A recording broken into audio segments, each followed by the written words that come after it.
watakatifu waliopo duniani ndio walio bora, hao ndio niliopendezwa nao. Sasa kama unapendezwa na sisi halafu tukampa ibada mwilini, hatukutani naye. Ndio maana anasema kwenye kitabu kile cha Zaburi 22 mstari wa 3, na wewe ndio uketie juu ya sifa za nani? Za Israeli. Zaburi 22 mstari wa 3 anasema, na wewe umtakatifu uketie juu ya sifa za Israeli.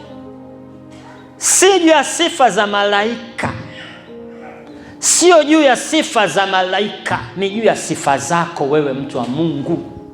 Hapo ndipo Mungu anapoishi, anaishi katika sifa za watakatifu wake walioko duniani. Maanake anaonekana katika sifa za watakatifu wake walioko duniani, katika ibada zao, sio kwa malaika. Malaika hafanani na Mungu jamani. Uhusiano kati ya Mungu na malaika sio baba na mtoto, ni kati ya bosi na mtumishi. Lakini mimi na baba ni kati ya baba na mtoto, wewe na baba ni kati ya baba na mtoto. Amen. Bwana Yesu asifiwe sana. Bwana Yesu asifiwe. Haleluya, haleluya, haleluya.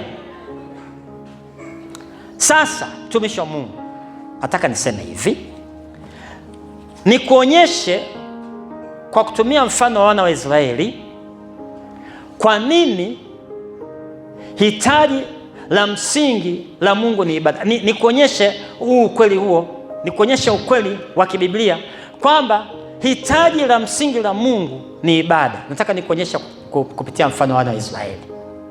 Bwana asifiwe sana. Bwana Yesu asifiwe. Tujifunze kupitia mfano wa wana wa Israeli kuthibitisha ya kwamba kweli Mungu kwenye moyo wake haja yake kubwa ni ibada. Ibada. Tuanzie kitabu cha Kutoka. Nataka tutapita kwenye yale mapigo 10, sawa? Kuprove, kuthibitisha kwamba haja ya Mungu ni ibada, sio kitu kingine. Kutoka 4:21 hadi 23.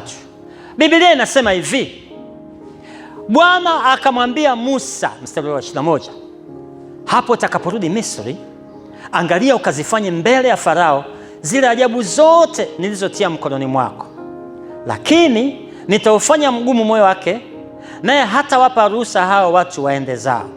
22, nawe umwambie Farao, Bwana asema hivi, Israeli ni mwanangu mimi. Hebu sema ni mwanangu. Nawe umwambie Farao, Bwana asema hivi, Israeli ni mwanangu mimi, mzaliwa wa kwanza wangu. Nami nimekuambia, mpe mwanangu ruhusa aende ili apate kunitumikia, nawe umekataa kumpa ruhusa aende. Angalia basi, mimi nitamua mwanao mzaliwa wa kwanza wako. Amen. Mimi nitamua mwanao mzaliwa wa kwanza wako. Sasa ukisoma hii mistari utaona ukweli wa neno la Mungu. Bwana huwa anautangaza mwisho tangu mwanzo. Hapa alikuwa anasema pigo la mwisho la kuwa wazaliwa wa kwanza tangu mwanzo. Kitakachotokea mwisho anamwambia Musa. Hajamwambia mambo ya vyura, hajamwambia mambo sijui ya nini, tauni, hajamwambia mambo sijui ya chawa, kamwambia cha mwisho tangu. Bwana huwa anaotangaza mwisho tangu mwanzo. Amen. Tuko pamoja? Sasa kwenye tangazo hili anasema, umekataa kumpa ruhusa mwanangu aende akanitumikie. Neno kutumika hapa kwenye Biblia za Kiingereza anasema aende kuniworship, aende akaniabudu. Amen. Umekataa kumpa mwanangu ruhusa kwenda kuniabudu, akaniabudu, nitamua mzaliwa wako wa kwanza. Hebu sasa tuanze kupita kwenye mapigo moja baada ya lingine. Uangalie Mungu anasema kwa nini anaachilia hilo pigo. Kwa mfano, pigo la kwanza, sura ya 5 ya Kutoka, mstari wa kwanza hadi wa 3. Nitakuwa nasoma mistari michache kwa sababu tunajua mapigo yote 10. Amen. Lakini tutapita pigo moja baada ya lingine, tuangalie sababu ni nini mpaka watu wanapigwa. Ilikuwa ni ibada. Amen. Angalia mstari sura ya 5 mstari wa kwanza hadi wa 3 Kutoka. Anasema hivi, hata baadaye Musa na Haruni wakaenda wakamwambia Farao, wakasema, Bwana Mungu wa Israeli asema hivi, wape watu wangu ruhusa waende kunifanyia sikukuu jangwani. Haleluya! Wakanifanyia sikukuu wapi? Jangwani. Farao akasema, Bwana ni nani hata nisikilize sauti yake na kuwapa Israeli ruhusa waende zao? Mimi simjui Bwana, wala sitawapa Israeli ruhusa waende zao. Wakasema, Mungu wa Waebrania amekutana nasi, twakuomba tupe ruhusa twende safari ya siku 3 jangwani, tumtolee dhabihu Bwana Mungu wetu, asije akatupiga kwa tauni au kwa upanga. Tumtolee dhabihu manake tukamfanyie ibada, si ndio? Tupe ruhusa tukamwabudu Bwana, tukamchinjie dhabihu, ibada. Anataka watu watoke wakafanyie nini? Ibada. Bwana asifiwe sana. Likaja pigo la kwanza kama tunavyojua kwenye ile sura ya 7, pigo la kugeuza maji yote ya Misri kuwa damu. Kwenye sura ya 7 ya Kutoka utasoma mwenyewe mstari wa 14 hadi 25, 7:14 hadi 25, anazungumza pigo la damu, maji kugeuzwa kwa nini? Damu. Sasa sitazungumza yale mapigo yalikuwa yanamaanisha nini, lakini mapigo yote yalikuwa na Mungu alikuwa anawapiga miungu iliyokuwa inaabudiwa na Wamisri. Mapigo yote kulikuwa na Mungu fulani alikuwa anapigwa. Miungu iko mingi ilikuwa inapigwa, sio lengo la somo la leo. Amen. Kwamba damu alikuwa anapiga Mungu gani? Vyura alikuwa anapiga Mungu gani? Chawa alikuwa anampiga Mungu gani? Sijui nini, majipu alikuwa anapiga Mungu gani? Ilikuwa miungu mingi, labda itakuwa ni somo lingine siku nyingine. Bwana asifiwe sana. Lakini nakuonyesha tu kwamba kwa nini mapigo yale alikuwa anataka watu waondoke wakamwabudu.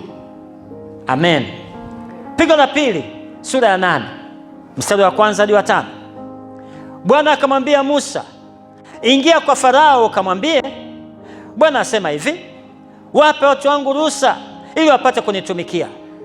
Tena kama ukikataa kuwapa ruhusa, tazama nitaipiga mipaka yako yote kwa kuleta vyura, na huo mto utafurika vyura, nao watakwea juu na kuingia ndani ya nyumba yako na ndani ya chumba chako cha kulala na juu ya kitanda chako na ndani ya nyumba ya watumishi wako na juu ya watu wako na ndani ya meko yako na ndani ya vyombo vyako vya kukandia unga.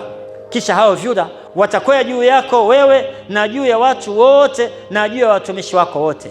Bwana akamwambia Musa, mwambie Haruni, nyosha mkono wako na fimbo yako juu ya mito, juu ya vijito na juu ya maziwa ya maji, ukalete vyura waje juu ya nchi yote ya Misri. Amen. Shida ilikuwa nini? Wakanitumikie. Pigo la vyura, Farao alikuwa anakataa kwenda kufanyaje? Kuwapa ruhusa kwenda kunini? Kumwabudu Bwana, kwenda kumtumikia Mungu. Ibada ni hitaji la Mungu kwako. Ibada ni hitaji la Mungu kwako. Pigo la tatu, ili pigo hili la tatu hakuna mahali pameandikwa wape ruhusa wakanitumikie. Kwa nini? Pigo la tatu Mungu aliliunganisha moja kwa moja na pigo la pili. Yaani Musa hakwenda kwa Farao, hakwenda ikulu kumwambia wape watu wangu ruhusa. Pale tu vyura menani wamekuja, Mungu akamwambia achilia tena pigo la tatu. Pigo la tatu lilikuwa ni pigo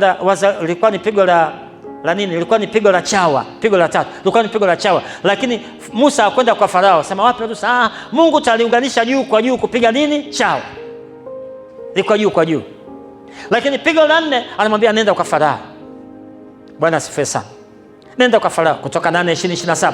Bwana akamwambia Musa, inuka asubuhi na mapema, usimame mbele ya Farao, angalia atoka aende majini. Kamwambie, Bwana asema wape watu wangu ruhusa waende zao ili wanitumikie mimi. Kwa wakati wote Musa anapokwenda kwa Farao, sababu ajenda ni ibada. Mnanielewa ninachokisema? Yaani ni kwamba muda wote ambao Musa anaingia kwa Farao kutafuta Israeli watoke kwa ajili ya ibada. Waondoke Misri kwa ajili ya ibada. Waondoke Misri kwa sababu wakamwabudu Mungu. Yaani hakuna haja nyingine yote. Mungu ni kweli aliwaonea huruma, alikuwa anakoma kwa kazi za Misri, lakini pamoja na huruma yao kwenye moyo wa Mungu ilikuwa anataka ibada. Waache wakaniabudu. Waache mara zote. zote 10, wacha wakaniabudu, wacha wakaniabudu, wacha wakaniabudu, wacha wakaniabudu, mara zote 10. Alafu maisha yako ya ibada yanakuwa jinsi yalivyokuwa.